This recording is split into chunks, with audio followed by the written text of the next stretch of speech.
Bom dia! Estamos começando o Boa Manhã dessa terça. Eu sou Mirelle Moura e vou estar com você nessa manhã e hoje tem muita coisa boa, pessoal. Para começar, vamos ter um papo com a Amanda Ceserdelo sobre racismo, tema importante, você precisa se informar, então fica com a gente. Depois vamos ter o Vitor no Bafo Pop e algumas novidades, fofocas do mundo dos famosos. Eu quero saber de tudo. Depois a gente vai ter a Rose Santicarmo, Faça Você Mesmo, artesanato lindo. Para finalizar, vamos ter uma reportagem da Gabi Freitas aqui no Boa Manhã. Vamos lá?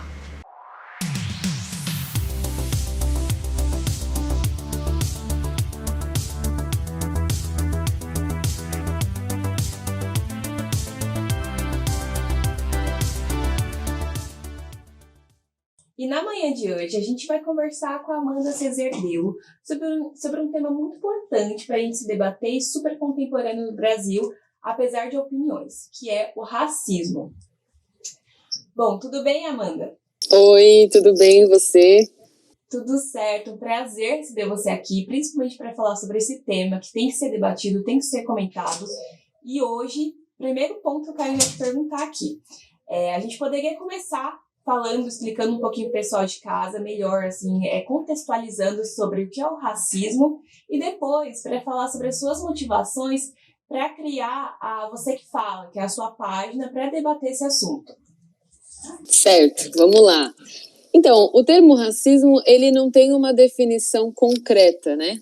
Mas, de acordo com alguns dicionários, ele é a teoria, né, ou a crença que estabelece uma hierarquia entre raças e etnias. Então, ele fundamenta o direito de uma raça, que é visto como pura e superior, que pode, então, dominar outras raças. Isso seria a definição de racismo.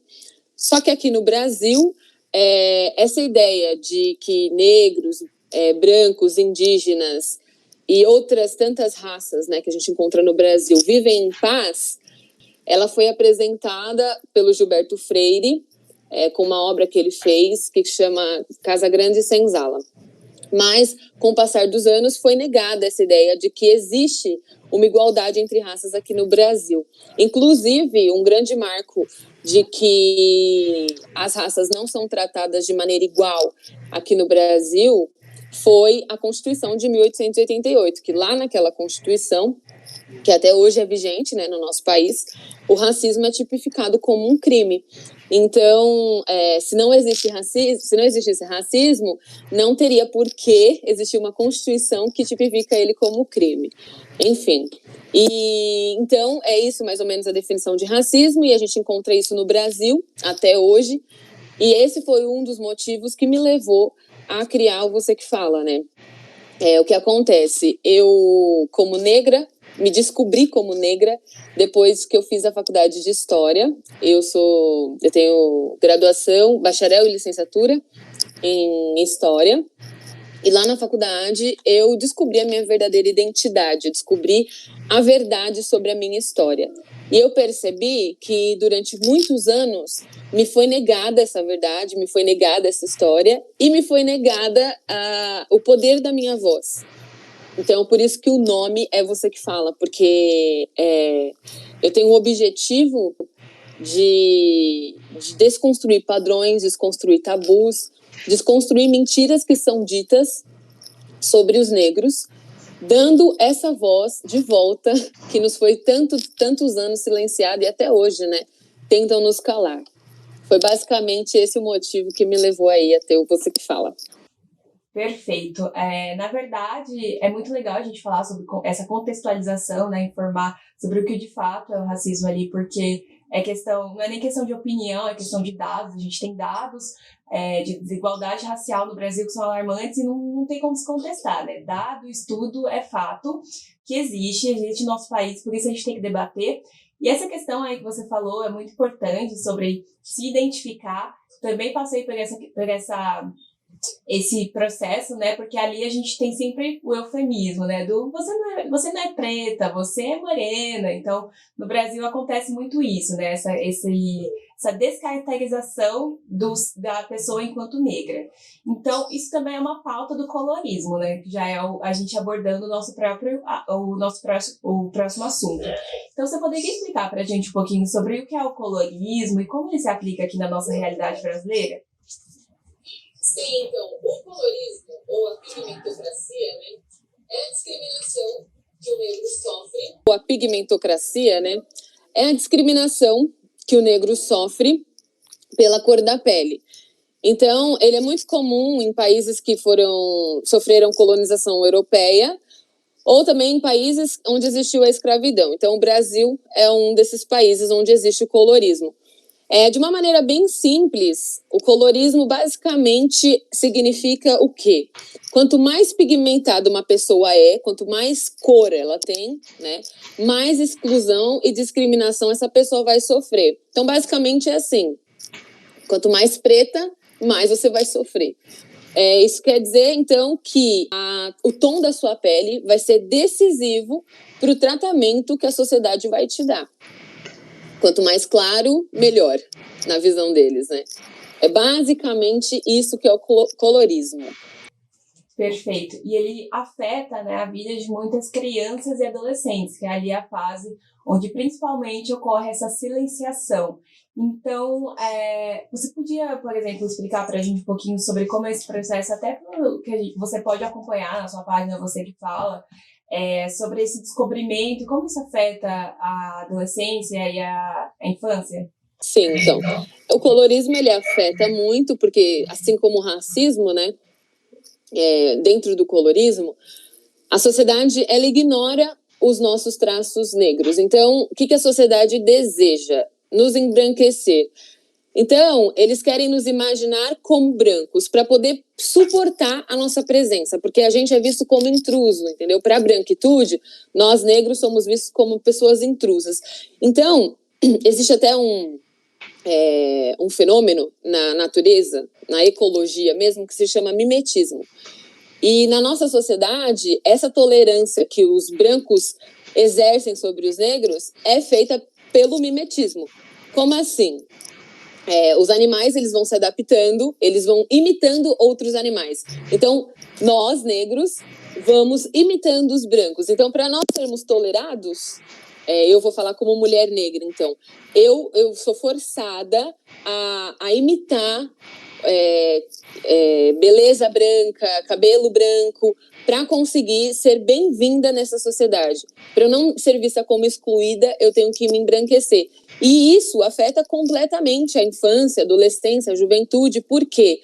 Porque a gente vai se camuflando para conseguir existir nessa sociedade. Então, quanto menos perceptível nós formos, melhor para eles vai ser. Então, o colorismo, ele é como se fosse assim, a branquitude ela tá te fazendo um favor, tá? Então, para você existir, você tem que ter seus traços semelhantes com os dos europeus. Mas ele nunca vai te elevar, ele nunca vai te deixar no mesmo patamar dos brancos, ele só vai te tolerar. E isso afeta diretamente os adolescentes porque não entrar dentro desse padrão não é uma opção para nós negros. Porque a partir do momento que a gente se nega, que a gente fala, não, eu vou assumir o meu nariz, eu vou assumir as minhas raízes, vou assumir o meu cabelo, a minha cor é bonita, eu sou linda, enfim, nós somos excluídos. Então, isso afeta a identidade. E nossa identidade é formada, então, desde quando a gente nasce, né? E ela é reafirmada principalmente nessa fase de juventude e adolescência. Isso aconteceu comigo. Eu alisei o meu cabelo dos meus 11 anos aos meus 21. Foram 12 anos aí de alisamento. Onde eu estava tentando me camuflar, negar a minha identidade para ser bem-vinda, para ser bem vista nessa sociedade que me excluía. Então, é necessário a gente entender e refletir e debater sobre isso para que esses jovens e adolescentes não passem pelo que nós passamos, para que eles consigam se aceitar desde sempre, desde a sua natureza, desde o seu nascimento, né? porque isso afeta completamente a nossa autoestima, nossos relacionamentos afetivos, né? Nos impede de exercer uma cidadania plena, né? Porque, enfim, nós somos negados a todo momento, a nossa beleza é negada a todo momento e lugares na sociedade nos são negados a todo momento. Então, por isso que a gente precisa enxergar como isso afeta aí a nossa juventude. Perfeito, né? A questão ali do lugar de fala e o quanto isso vai ser essencial, né, para a gente abrir esse caminho, esse espaço ali para as próximas gerações. Então, muito importante isso. E além do preconceito pela cor, né, que é diário, ele existe em pequenas ações, em grandes ações, vocês também sofrem esse preconceito por estar falando ali da causa na internet? Então, você sente que também existe isso? Então, depois que eu me vi dentro da causa, né, se assim eu posso dizer, depois que eu me reconheci como negra, entendi o porquê que eu estava lutando, pelo que eu estava lutando, né, e criei a página, enfim. Desde que esse assunto entrou no meu cotidiano como debate, eu nunca recebi nenhum preconceito verbalmente. Mas como o Brasil é um país racista e o racismo está na estrutura da nossa sociedade, ou seja, o racismo ele vem junto com a formação da nossa sociedade, é inerente, né? Não tem como eu não sofrer racismo. Eu sofro racismo todos os dias, né? Eu respiro e estou sofrendo racismo. Então, eu nunca recebi um preconceito diretamente. Assim, por enquanto, nunca recebi nenhum xingamento. Graças a Deus, nunca houve nada diretamente, mas é inevitável que eu receba ataque racista porque eu tô numa sociedade racista, entende? Eu nunca recebi verbalmente, mas eu vivo isso todos os dias. Exatamente. E aí você citou também a questão do racismo estrutural, né, que é um ponto aqui que a gente ia falar a respeito. É um conceito ali que veio muito publicamente sendo comentado depois do livro do Silvio Almeida, né? Também estudo sobre o tema e a gente pode falar aqui até um pouquinho sobre o que é o racismo estrutural, né? Porque eu sinto ali que as pessoas têm essa dificuldade de entender o que é isso. Acaba considerando o racismo como, por exemplo, atos individuais, o que não é o caso, né? O racismo ele é uma coisa que ele existe aqui no Brasil como uma estrutura e que não é fácil, assim, de um dia para a noite a gente mudar. É um processo de anos, porque foi construído através de anos. Então, a gente podia falar aqui um pouquinho sobre o que é o racismo estrutural. Então, é o seguinte, a gente tem que pensar que o Brasil, ele foi o último país do nosso continente americano, né, a abolir a escravidão. Então, até 133 anos atrás, tipo ontem, os negros eram traficados e eles eram mantidos em condições subhumanas de trabalho, não tinham remuneração, sofriam açoites. Então, quando no papel, né, a escravidão foi abolida, que foi em 1888, lá que teve a assinatura da Princesa Isabel, onde veio uma falsa abolição, por isso que eu disse no papel. Desde então, nenhum direito foi garantido para os negros, né? Inclusive, lá atrás, os negros não tinham acesso às terras, não tinham acesso a nenhum tipo de indenização por anos de trabalho forçado, né? Por anos de trabalho escravo, eles não foram indenizados politicamente por isso. E, na verdade, para além disso, para além deles não terem sido indenizados, houve um plano político de embranquecimento da nossa população, né? Porque politicamente nós éramos enxergados como um problema. Então, o que o governo achou bom fazer? Eles falaram, bom, já que esses pretos são um problema, vamos resolver. Vamos embranquecer a galera. E aí que foi, então, o grande marco da miscigenação. Que aconteceu? Eles favoreceram a vinda de imigrantes brancos, europeus, em sua maioria. E como que foi esse favorecimento? Eles davam dinheiro e acesso às terras. Então, desde sempre, os negros foram desfavorecidos. Desde sempre, os negros foram prejudicados. E isso se perpetua até hoje. Por que a gente fala que até hoje tem a manutenção do racismo? Porque até hoje existem ações que trazem essa manutenção do racismo. Até hoje lugares são negados, até hoje direitos são negados, até hoje os negros sofrem em detrimento dos brancos. Até hoje os brancos são mais favorecidos do que os negros. Isso é historicamente comprovado. E até hoje isso reflete e respinga aí em nós, né? Exatamente. Anulando, por exemplo, oportunidade de emprego, oportunidade de acesso à educação, chances de uma vida de qualidade ali, que isso são demonstrados ali através dos dados que a gente consegue obter facilmente.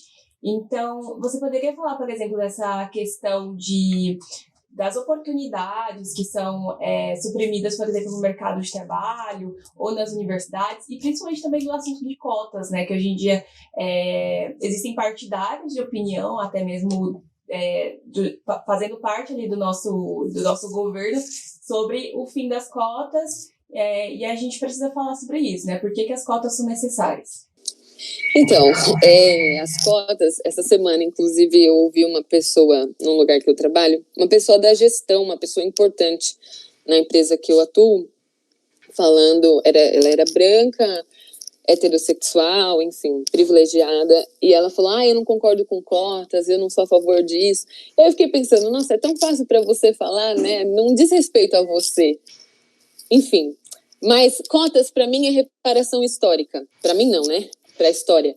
É reparação histórica. Por que reparação histórica? Por conta de tudo isso que eu falei. Se você analisar, no Brasil, a corrida começou desigual. É como se eu começasse 100 metros à sua frente. É como se eu começasse na etapa 2 e você na etapa 1. Não tem sentido. A nossa corrida no Brasil começou desigual. Então, as cotas, elas são hoje aplicadas em alguns países, inclusive no Brasil, para diminuir essa diferença econômica, social, educacional. Hoje a gente tem muito forte a presença de cotas no âmbito educacional, né? Para a entrada nas universidades, para que os negros consigam ingressar nas universidades, enfim. É justamente por isso, porque nós fomos oprimidos por muito tempo e a gente começou muito atrás. Então, para conseguir diminuir um pouco dessa desigualdade, porque não vai fazer igual agora, né, nesse momento, mas para diminuir um pouco, para reduzir, foi urgente que se estabelecesse cotas. É uma medida urgente de reparação histórica, mas vão levar muitos anos aí, muita caminhada, para a gente conseguir realmente diminuir todos os danos do racismo na nossa sociedade. Perfeito, né? Até é bom a gente salientar que é isso, é justamente uma medida emergencial e paliativa. A intenção é que um dia a situação se iguale e a gente tenha oportunidade, de fato, equivalentes para todo mundo, e aí a questão vai parar de fazer sentido, né? Mas por enquanto ela tem que existir porque faz sentido. Então acho que isso... Exatamente, a sua contribuição aqui, Amanda, foi essencial para a gente debater isso, para a gente falar. Acho que é bom, a gente precisa falar, porque aí a gente leva o conhecimento para todo mundo e a gente mostra ali a nossa causa. Então, muito obrigada pela sua presença aqui, Amanda. Eu que agradeço pela oportunidade. Muito obrigada, viu? E você quer passar a sua página, o user da sua página ali no Instagram, o seu, para o pessoal acompanhar? Sim. É @VC de você, que fala normal, QUEFALA. Segue lá, conforme eu já disse, essa página, ela tem o objetivo de libertar as pessoas através do conhecimento. Eu acredito que o conhecimento, ele liberta, assim como eu fui liberta um dia, pelo conhecimento de quem eu sou, da minha verdadeira história, da minha trajetória, né, dos meus antepassados. E quanto mais você se conhece, menos você vai sofrer e menos você vai ser silenciado. Perfeito. Então, eu já vou seguir. Muito obrigada pela sua contribuição aqui no Boa Manhã, Amanda. Foi um prazer falar com você. Obrigada, gente. Prazer é meu. Beijos. Beijo.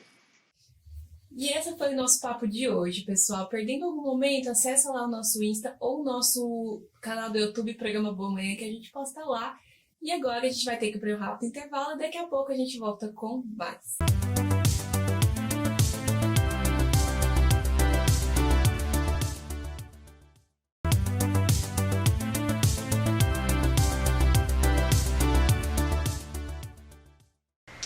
Estamos de volta e chega o momento do Bafo Pop. Vamos lá, Vitor?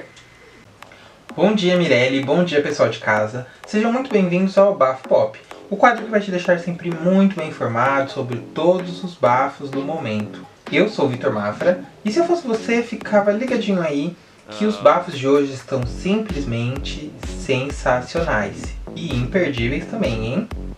Antes da gente começar, o Bafo Pop tem suas próprias redes sociais, com um portal de notícias todo exclusivo para você aí de casa. Então segue a gente lá, @BafoPop.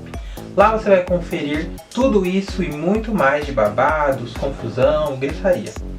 Bom, pra gente começar, a gente vai falar sobre alguns assuntos hoje.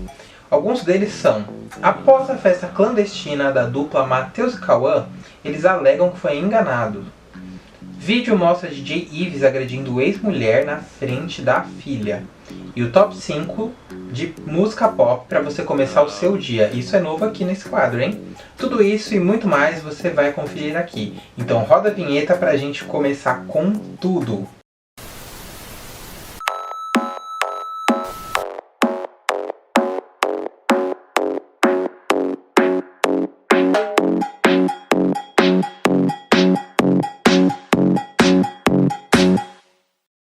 E pra gente começar esse primeiro bloco daquele jeito, vamos falar aí da nossa primeira notícia. Após a festa clandestina, dupla Matheus e Cauã alega que foi enganado. O que era para ser apenas uma presença VIP em um aniversário para poucos familiares da zona oeste de São Paulo, acabou com o fechamento da festa clandestina, que contava com mais de 500 pessoas. Olha só, a dupla sertaneja Matheus e Cauã, que fez o show no aniversário da artista Luciana Vilar, alegou que foi enganado e vai entrar na justiça. Isso porque, após ser acusada de fazer um show clandestino em São Paulo, na madrugada desse domingo, do dia 11/7, os músicos declararam que foram contratados para uma pequena confraternização para familiares e amigos. E seriam seguidos, todos os decretos de regulamentação de concentração de pessoas, além de adoção do protocolo de segurança, e que não haveria nenhum tipo de venda de ingresso. Mas pelo visto foi totalmente o contrário, né? De acordo com informações do portal UOL, a Secretaria de Segurança Pública do Estado de São Paulo, a Vigilância Sanitária, recebeu mais de 100 denúncias da festa realizada no bairro dos Jardins, na capital de São Paulo. Ainda de acordo com a pasta, foram cobrados ingressos em 1,6 mil e a força-tarefa foi realizada pelo Comitê Gliese, composto pela Polícia Civil, Polícia Militar, Guarda Civil Metropolitana e a Vigilância Sanitária e o PROCON. Caracas, hein?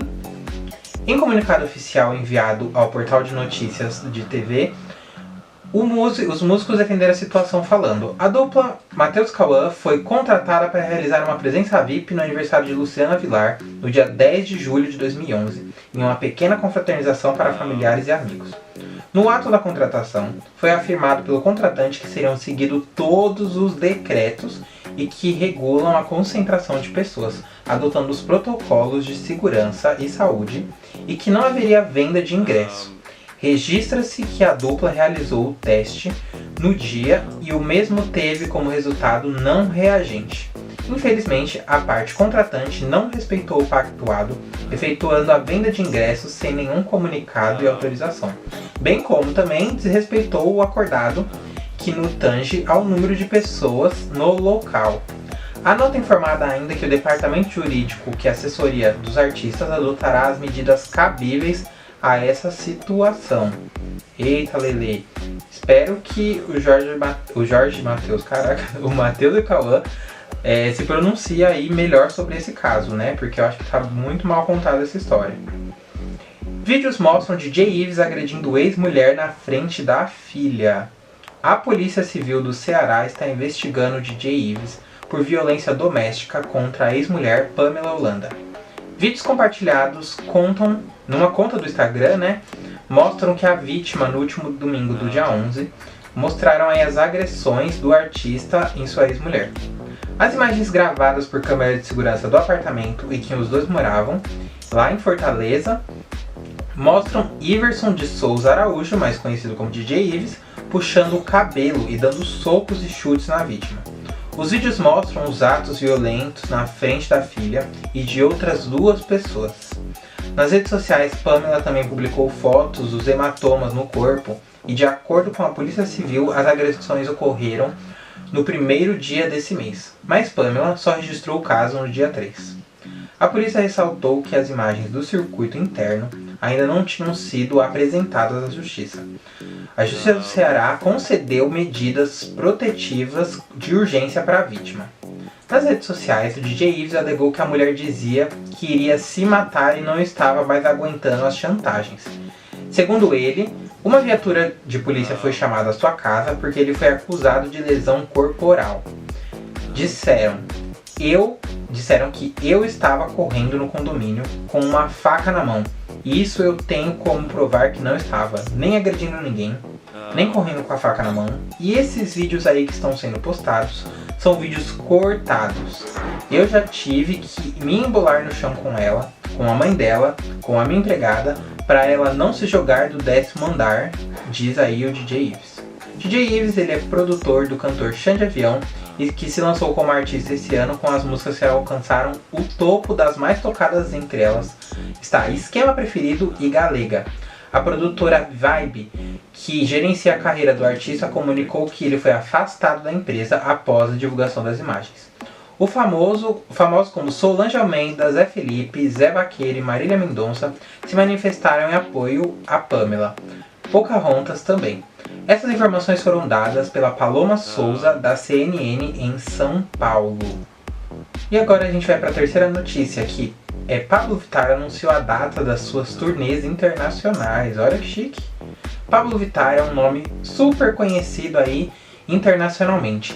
Isso nem é uma das maiores surpresas. Agora ela vai aproveitar essa visibilidade aí que ela ganhou para levar seu talento para shows pelo mundo todo. Nesta segunda-feira, dia 12, foram anunciadas as datas da nova turnê de Pablo Vittar, lá na América do Norte e na Europa. Ela começa em abril em São Francisco, na Califórnia. Nos Estados Unidos, ela vai a Chicago, Washington e Nova York. E no meio das datas, ela também vai passar aí pelo Canadá. Logo depois, ela passa pela Europa, começando na Irlanda, passando pela Itália, Espanha, Reino Unido, França, Portugal e muito mais aí, né, dos países da Europa. Essa será a retomada de Pablo Vittar aos palcos, que já está há mais de um ano afastada aí por conta da pandemia do Covid-19. Em muitos países, os shows já estão voltando. Já que a vacinação está avançada em alguns países, Pablo Vittar irá começar sua turnê aí, né, lançando seus shows por aí. Porém, o Bafo Pop chegou ao fim, infelizmente. Mas nos siga nas redes sociais, @BafoPop. Lá você vai poder ficar muito bem informado e muito por dentro aí de todas as notícias o dia todo. Você pode me mandar uma mensagem por lá ou através do Instagram do programa aqui, @BoaManhã na TV. Um grande abraço para você, até mais. É com você, Mirelle.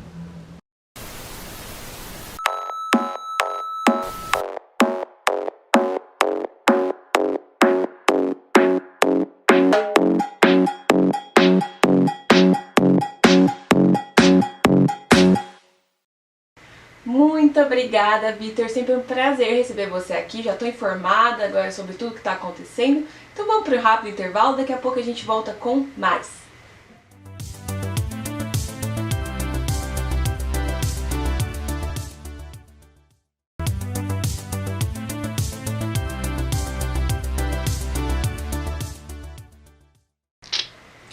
Estamos de volta, chegou o momento do Faça Você Mesmo. Vamos ver o que a Rose preparou pra gente hoje.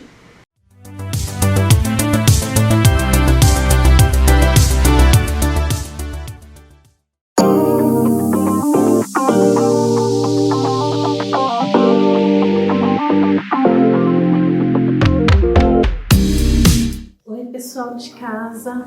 Oi, Nino. Oi, pessoal do Boa Manhã. Tudo bem? Mais uma vez, muito gostoso estar com vocês para apresentar mais um artesanato, mais um trabalho, tá? Hoje a gente vai fazer algo muito gostoso também de preparar. Nós vamos aprender a fazer um prato decorado. O prato decorado é muito simples, porque geralmente temos em casa, todo mundo tem um prato transparente em casa que já não usa mais, né? Porque já já passou, quebrou, perdeu a umidade, enfim. A gente tá lá com um prato que a gente que tá sem conjunto e tal, e eu quero dar uma utilidade para ele. Então eu vou decorar e você vai ver que ele vai ficar bem legal, uma peça decorativa bem bacana pra gente pôr em qualquer lugar que a gente queira. Então nós vamos precisar, o material que nós vamos utilizar hoje é um prato transparente, um guardanapo, tá vendo? Esse guardanapo eu comprei em casa de artesanato, mas você também encontra, às vezes a gente compra em supermercado, aqueles guardanapos decorativos e tudo mais, que também dá super certo, tá? Eu vou precisar de um plastiquinho, tá? Cola para decopagem, que é aquela cola que eu já falei para vocês que a gente encontra em loja de armazém, né? Verniz e uma tinta que combine com o seu guardanapo. Eu escolhi uma tinta vermelha, 2 tons de vermelho para eu finalizar a minha peça. Vamos lá. Primeiro, eu vou pegar um álcool, vou pegar um pano, vou passar o álcool no pano, tá? Vou passar a esponjinha, tirar toda a sujidade que tiver no prato, que é uma poeirinha, qualquer coisa que tiver no prato, vai dar volume para minha decopagem, tá? Porque o guardanapo é bem sensível. Então, eu vou passar o álcool todinho nele para deixar ele bem limpinho, tá? Vou pegar o meu guardanapo, vou abrir, tá vendo? Eu abro o guardanapo, todo ele. Todo guardanapo, ele tem 3 camadas, que eu já falei isso para vocês. Para facilitar a retirada dessa camadinha, eu passo um pouquinho de cola no meu dedo e aí eu puxo, ó. Vendo? Ó. Eu tiro essas, são 3 películas na verdade, porque tem uma bem mais fininha aqui, ó. Vem? Aí eu tiro essas 2 películas e eu vou ficar só com a de dentro. Cuidado na hora de puxar, porque o guardanapo é muito fininho, então vocês podem rasgar. Então precisa ter muito cuidado com isso, tá? Na hora de tirar, certo? Depois que eu tirar, eu sempre guardo essa película, que vocês vão ver que ela vai ser útil pra gente alisar a peça, tá? Eu vou centralizar da melhor forma, eu vou escolher o melhor ângulo da minha figura e qual que eu quero que ela esteja imprimida no meu prato. E aí eu vou fazer, eu quero um pouquinho de cada coisa, então eu vou mais ou menos assim. Eu centralizando, eu já vi a parte que eu vou usar. Eu vou pegar o meu pincelzinho lá, que eu já falei para vocês, cuidado para não exceder a peça, e vou passar a cola no prato inteiro, tá? Vou passar, não passe muito, que é para não atrapalhar, não ficar muito molhado e acabar rasgando o guardanapo, tá? Geralmente eu passo assim com o pincel e depois eu venho com um rolinho tirando o excesso de cola que eu vou mostrar para vocês. Depois que eu faço isso, eu venho com o meu rolinho para tirar o excesso de cola e deixar ele igualzinho, todo igual.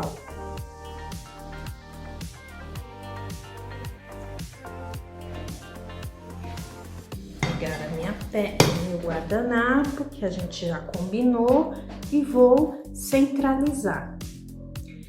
Depois que eu centralizo, a cola de decopagem ela é legal, porque ó, você tá vendo? Ela me dá condições de tirar caso eu não tenha feito uma boa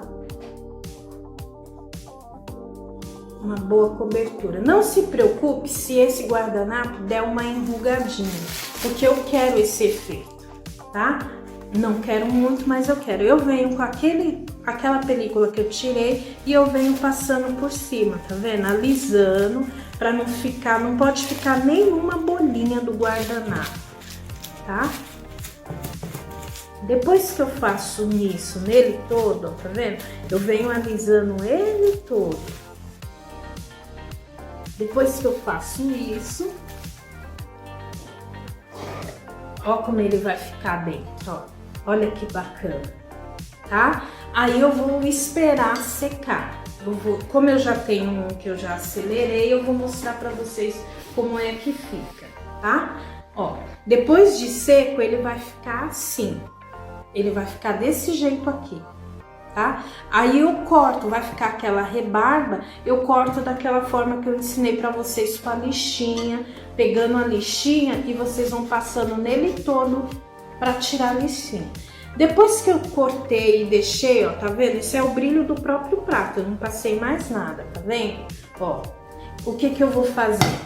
Eu vou escolher uma tinta, eu escolhi uma tinta branca, porque eu acho que o efeito vai ficar bem bacana quando eu for passar, tá? Então, eu escolhi a tinta branca, eu vou pegar a tinta, vou passar, e aí eu vou passar por cima. Lembre que o meu guardanapo já está completamente seco para eu fazer isso. Eu não posso passar a tinta por cima da cola ainda molhada, porque vai rasgar o meu guardanapo e vai tirar o enfoque do meu desenho. E eu não quero isso. Então, o que eu vou fazer? Vou passar tinta branca nele todo, tá? Passei a tinta branca, passe quantas mãos vocês quiserem. Quanto mais ficar, vocês vão ver que vai ficar com esse... depois que passa a tinta branca, vai mostrar esse efeito enrugadinho que eu acho bem bacana, tá? Vou esperar secar, que vocês podem estar utilizando um secador para acelerar, se vocês tiverem um pouco mais de pressa, tá? Aí eu vou para quê? Para finalizar a minha peça. Como que eu finalizo? Eu escolhi bater um extenso, que eu já falei para vocês. Eu escolhi esse extenso aqui. Esse extenso a gente encontra em loja de artesanato, tá? Que é próprio para bater extenso, para fazer desenho. Eu encontro sabe, que pinta guardanapo, pinta pano de prato, sabe? São tudo extensos, tá? Eu escolhi esse, porque eu acho que ele vai ficar bem bonito e bem bacana, vai dar o efeito que eu quero, tá? Vou pegar um pincelzinho que chama-se Pituá. Lembra? Eu já falei isso aqui para vocês também, já mostrei esse pincel para vocês outras vezes. Eu uso bastante ele. O Pituá, ele é ótimo para bater extenso, tá? Então, o que eu vou fazer? Vou lá na minha bandejinha, eu vou utilizar 2 tons de vermelho, porque vai dar o efeito que eu quero, tá? Mas vocês façam usando a criatividade de vocês, é uma ideia. A forma correta de fazer, aí vocês usem a imaginação, certo? Que é isso que importa pra gente, é usar a imaginação. Então, você vai fazer a melhor parte, vai escolher, sempre assim, escolham de que forma vocês vão fazer, pensem, e aí vocês vão dando forma para a sua criatividade, tá? Vou usar 2 para dar um efeito bem bacana. Para fazer esse extenso, o segredo é, eu não posso estar com meu pincel muito molhado. Então, eu bato ele na tinta, mas eu tenho que tirar, é engraçado, né? Eu molho e aí depois logo eu venho e eu limpo, é como se eu estivesse limpando ele mesmo. E aí eu venho passando da forma que eu quiser, tá? Vocês vão ver que o efeito é bem bacana, é muito legal. Eu sempre seguro, eu seguro porque eu já estou acostumada a trabalhar, mas se vocês tiverem dificuldade de usar o extenso, a melhor forma é vocês prender, tá? Vocês vêm e prende com fita crepe para ficar presinho, tá? Que aí vocês vão ter mais facilidade de trabalhar. tá? Mas eu já acostumei, então eu prefiro segurar. Eu consigo segurar sem problema, tá? Mas se você tiver dificuldade, não tem problema. Vocês façam da melhor maneira que vocês quiserem. O stent não precisa ser esse. Eu tô utilizando esse, mas não precisa ser esse. Vocês podem comprar o desenho que vocês quiserem, tá? A ideia é bem bacana. Eu aprendi essa técnica com uma artesã que ela é bem bacana. Ela ensina várias técnicas. Ela chama Mayumi. E eu gosto muito das técnicas que ela usa. E eu aprendi com ela essa técnica. É muito bacana. Porque dá vida para os desenhos, sabe? Olha que efeito bacana que fica. Ó, vem? Tão bonito, né? Eu amo isso.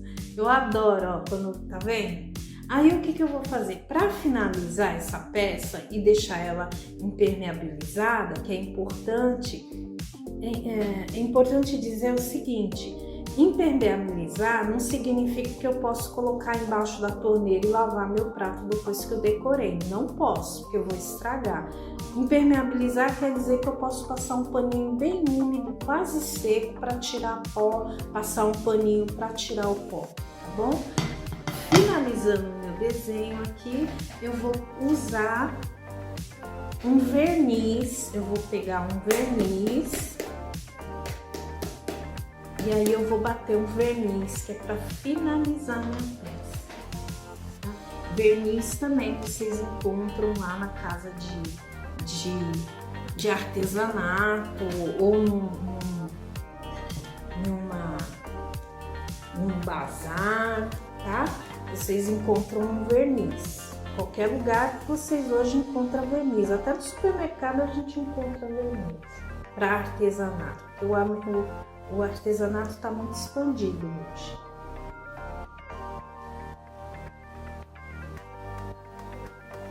Gente, eu aqui não consegui esperar muito secar e eu acabei passando por cima da tinta ainda um pouco molhada, não estava totalmente seca, aí ela acabou dando uma manchadinha. Mas em casa vocês esperem secar bem para passar a bemão do verniz, tá bom? Depois que ela estiver toda seca, vocês façam umas 2 demãos de tinta, tá? Umas 2 demãos de tinta e umas 2 demãos de verniz também, tá? Para ficar bem impermeabilizado, que aí vocês vão ter uma peça mais segura, tá bom? Ó, finalizando, eu vou pegar um suporte Esse suporte a gente também encontra até em casa de loja de R$1, você encontra esse suporte, tá? Ó, depois de finalizada, você espera a peça secar, é sempre importante falar. Você esperou a peça secar, você vai ter um prato decorativo para sua sala, para sua cozinha, enfim, tá? E é isso por hoje. Se vocês quiserem conhecer um pouquinho mais do meu trabalho, me adiciona lá no Instagram ou então no Facebook. Vocês vão me encontrar pelo endereço no Facebook é Rose Santicarmo Artesanato ou no Instagram @Rose Santicarmo. Um beijo e até a próxima.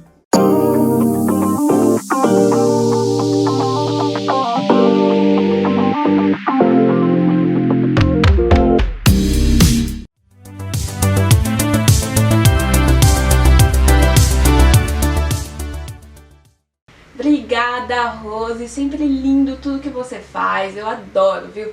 Muito bom receber você aqui no Boa Manhã. Então, pessoal, vamos para um rápido intervalo, daqui a pouquinho a gente continua.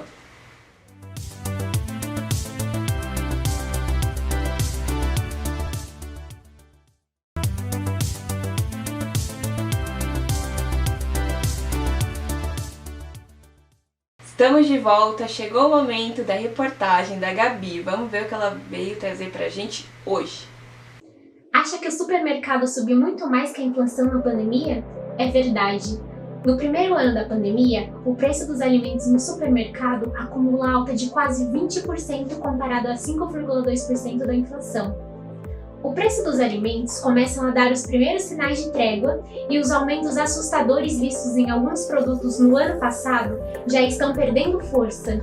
Ainda assim, as eventuais reduções são pequenas e estão bem longe de deixar os produtos mais baratos. Confira agora o aumento dos preços no supermercado.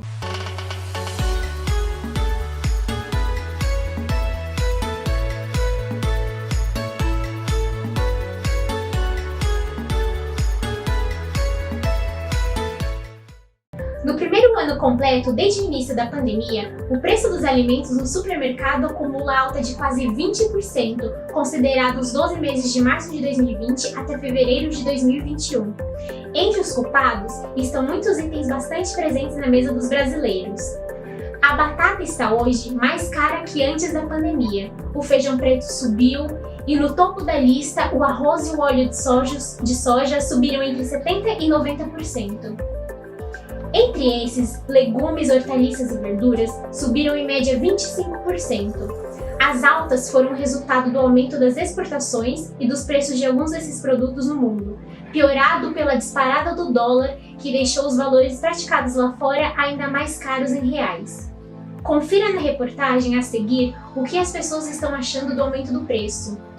E agora vamos entrevistar algumas pessoas para saber o que elas acham sobre o aumento do preço dos alimentos no mercado. O óleo, o arroz, tá muito caro. O feijão tá muito caro, né? Com certeza foram quase todos. Arroz, feijão, óleo, margarina, que eu podia dizer a mistura. Em toda a sua amplitude, carnes, aves, derivados, linguiça.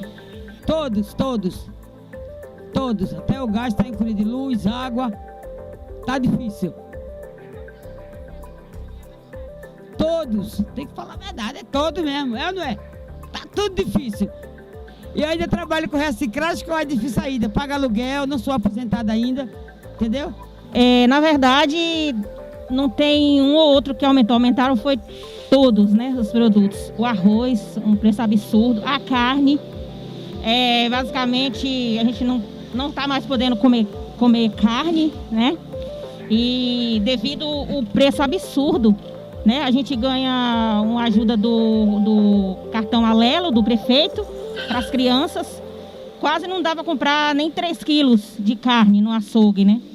E assim, chega no mercado, uma cesta básica, se a gente for comprar, não leva quase nada. Então assim, aumentou um absurdo agora na pandemia em que a gente não pode trabalhar. Misturou-se a isso ainda uma mudança de hábito dos brasileiros que, saindo menos de casa, pegaram o dinheiro que receberam do auxílio emergencial e correram para os supermercados. A boa notícia é que os aumentos mais fortes na casa dos 2 dígitos em alguns casos podem ter ficado para trás. A alta média nos preços dos alimentos no supermercado em fevereiro foi de 0,3%, já é bem menos do que nos meses anteriores, em que esse aumento da alimentação em domicílio vinha a um ritmo de mais de que 1% ao mês. Itens importantes também já tiveram queda. O óleo, por exemplo, caiu 3% em fevereiro e o arroz 1,5%.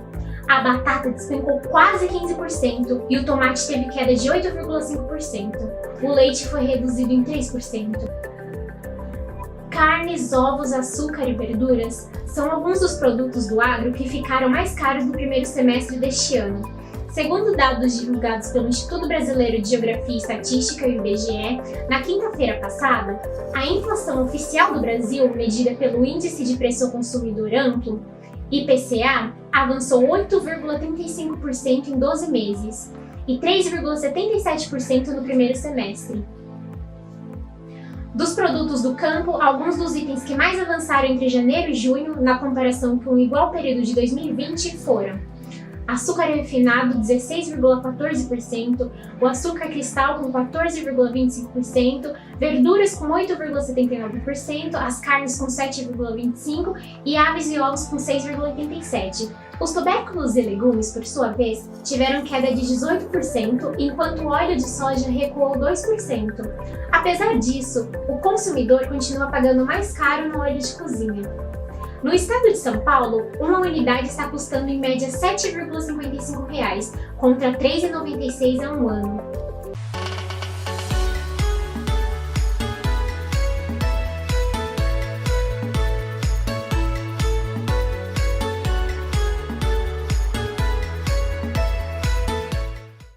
Aê, muito obrigada, Gabi, finalizando o Boa Manhã de hoje. E antes de finalizar, quero falar dessa roupa linda que eu tô usando aqui da Dona Laura Boutique. Você tem que conhecer a loja, acesse o Instagram, @Dona Laura Boutique, escolhe uma roupa, manda pra todo o Brasil, então escolhe lá a sua, pede, tenho certeza que você vai amar. E a gente vai ficando com o Boa Manhã dessa terça-feira, espero que você tenha gostado, se divertido. Perdeu algum momento? Acesse o nosso canal do YouTube, programa Boa Manhã, que a gente posta tudo lá. Segue a gente no Instagram, @BoaManhãTV, tá muito bom, a gente posta bastidores, posta tudo, então dá uma olhadinha lá. E vamos ficando por aqui, até amanhã!